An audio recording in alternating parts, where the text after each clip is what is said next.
Hello students, देखिए आज का जो हमारा ये लेक्चर है इसमें हम एक नया चैप्टर शुरू कर रहे हैं। उसका नाम है वाटर रिक्वायरमेंट ऑफ क्रॉप्स। ठीक है, यानी अगर हिंदी में बात करें, हिंदी में क्या कहते हैं इसे, हिंदी में है ये आपकी फसलों की जल की मांग। ठीक है, तो देखिए ये जो चैप्टर है इसमें हम क्या क्या डिस्कस करेंगे। इसमें हम पढ़ने वाले हैं आपके क्या प्रिंसिपल क्रॉप्स कौन कौन सी होती है इंडिया में, ठीक है, या फिर उनका जो वाटर रिक्वायरमेंट है वो कितना होता है, या फिर जो क्रॉप सीज़न होते हैं वो किस सीज़न में आती हैं। ठीक है, और बाकी अदर इम्पोर्टेंट टर्मिनोलॉजीज़ वो भी हम इसमें पढ़ने वाले हैं। ठीक है, तो देखिए इस चैप्टर का पहला टॉपिक है आपका principal crops in India and their requirement and crop season. ठीक है, यानी इंडिया की जो प्रिंसिपल क्रॉप्स हैं वो पढ़ेंगे हम यहाँ पे, उनकी वाटर रिक्वायरमेंट कितनी होती है और वो किस क्रॉप सीज़न में आती है। ठीक है, तो इसमें पहला लेते हैं हम, पहला है आपका क्रॉप सीज़न की बात करें, पहला है आपका खरीफ क्रॉप्स। ठीक है, यानी खरीफ की फसलें। तो देखिए अगर बात करें खरीफ का, तो खरीफ का मौसम मानसून आने के साथ ही शुरू हो जाता है। इन फसलों के लिए अप्रैल से सितंबर तक का समय लिया जाता है। ठीक है, यानी ये जो इनकी जब बुआई शुरू होती है, ठीक है, वो होती है आपकी अप्रैल से शुरू होती है। ठीक है, और जो काटने का समय होता है इनका, जो हार्वेस्ट करने का समय होता है वो कब होता है आपका, वो सितंबर तक शुरू हो जाता है आपका। ठीक है, अगर हम एक एवरेज बात करें तो इसका जो टोटल टाइम लेते हैं वो कितनी रहती है, 183 डेज लेते हैं। ठीक है, और देखिए ये जो फसल होती है आपकी, इसमें जो वाटर रिक्वायरमेंट होती है वो सबसे ज़्यादा होती है। ठीक है, बाकी अदर जो क्रॉप सीजन तो होते हैं उनमें इतनी वाटर रिक्वायरमेंट नहीं होती है। सबसे ज़्यादा वाटर की रिक्वायरमेंट होती है आपकी खरीफ सीज़न में होती है। ठीक है, क्योंकि इसमें जो आपका टेम्परेचर रहता है काफ़ी ज़्यादा हाई रहता है, और टेम्परेचर हाई होने की वजह से आपका जो है वाटर का एवोल्यूशन भी ज़्यादा होता है।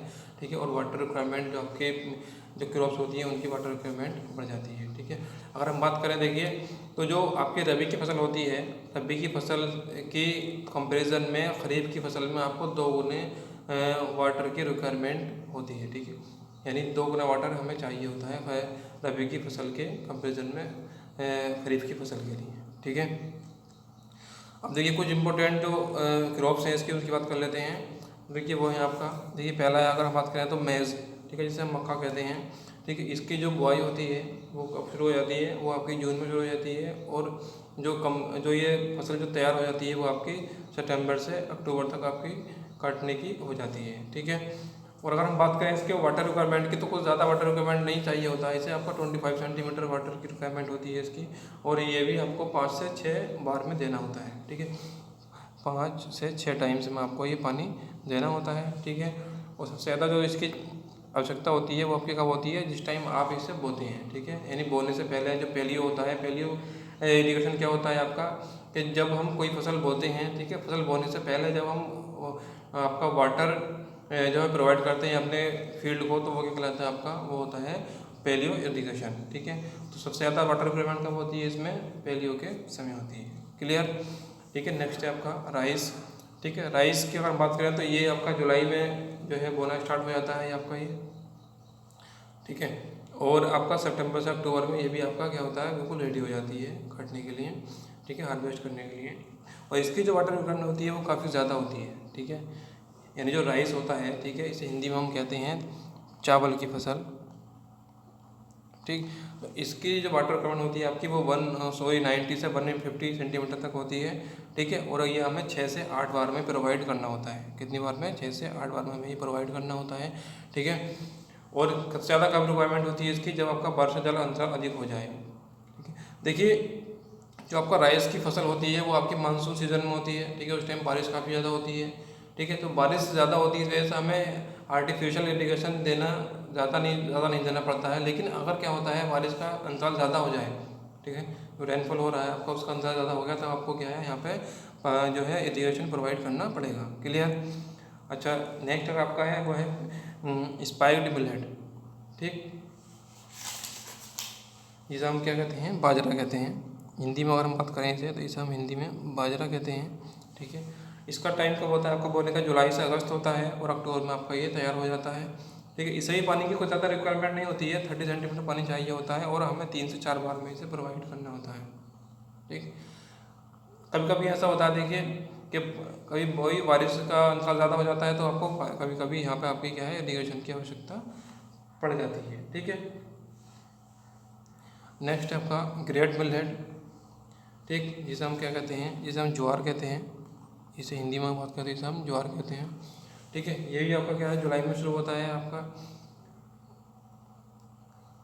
और हम इसका जो मोस्टली यूज़ होते हैं आपका, जो सबसे ज़्यादा यूज़ जो होता है आपका इसका ज्वार का, वो हम किस लिए करते हैं आपका, जो भी आपके यानी कि जो जानवर होते हैं, ठीक है, उनके लिए हम उनके चारे के लिए ज़्यादा यूज़ करते हैं, ठीक। तो इसके लिए वाटर की रिक्वायरमेंट होती है 30 सेंटीमीटर और 3 to 4 टाइम में प्रोवाइड करते हैं। और कब सबसे ज़्यादा कब रिक्वायरमेंट होती है इसकी, तो वो होती है आपकी प्रत्येक कटाई के बाद, ठीक है। यानी आपने एक बार काट लिया है उसे, उसके बाद में आपको क्या होगा, पानी प्रोवाइड करना होगा, ठीक।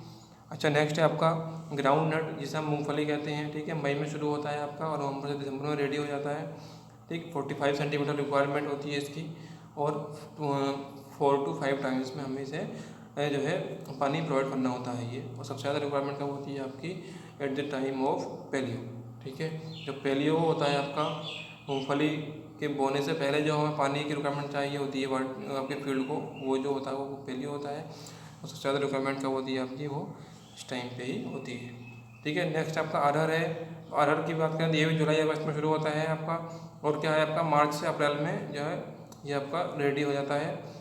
30 सेंटीमीटर वाटर की रिक्वायरमेंट होती है, वो ज़्यादा नहीं होती है, ठीक है, बहुत कम पानी की रिक्वायरमेंट होती है। और देखिए इसका जो टाइम होता है काफ़ी ज़्यादा टाइम होता है, लेकिन इस टाइम के हिसाब से, ठीक है, जो भी आपका क्रॉप पीरियड है इसका वो ज़्यादा है, लेकिन इसके हिसाब से आपके जो वाटर की रिक्वायरमेंट है इसकी वो काफ़ी कम है। नेक्स्ट अगर बात करें आपका पोटैटो है, ठीक।